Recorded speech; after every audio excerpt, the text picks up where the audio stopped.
Hi, everyone. My name is Robyn Eason, and I am joined today by my colleague and dear friend, Erin Hamant. And in addition to our day jobs, we are the racial equity co-leads of the city of West Hollywood. And so we are excited to talk to you today and show you how we're applying a racial equity lens to local government. Next.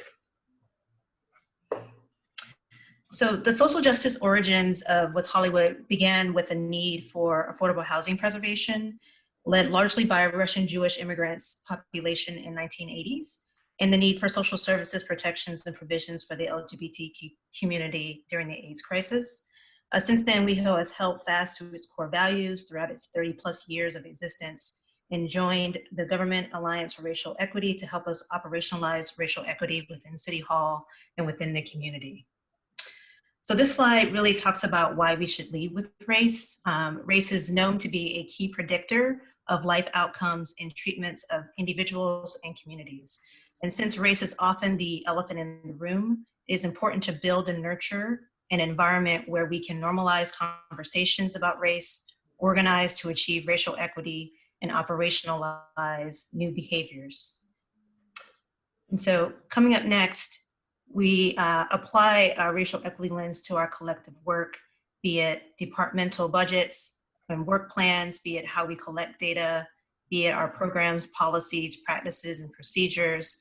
All of these things are ways that we can kind of wake up our minds to new ways and possibilities of approaching our work to strive for a racially equitable outcome.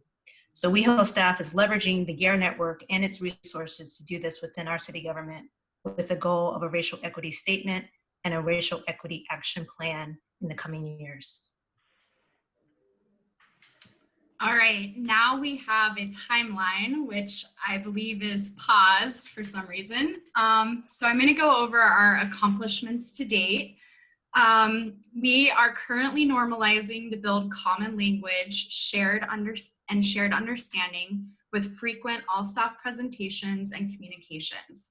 Highlights include joining GARE in July 2020, assisting staff to join the portal, forming 9 GARE teams, forming 1 DEI subcommittee, curating an internal facing intranet resources page, and we hope to adopt in March our draft definitions of diversity, inclusion, equity, and racial equity by mid-March.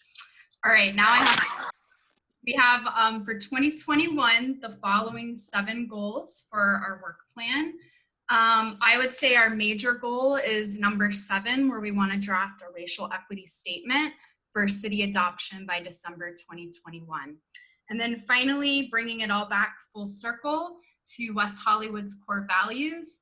This is ultimately our goal, to use the triple bottom line framework along with an applied racial equity lens to transform ourselves into a city where our moral universe bends towards justice. And in closing, we have a quote by Jane Jacobs. Cities have the capability of providing something for everybody, only because and only when they are created by everybody. Thank you.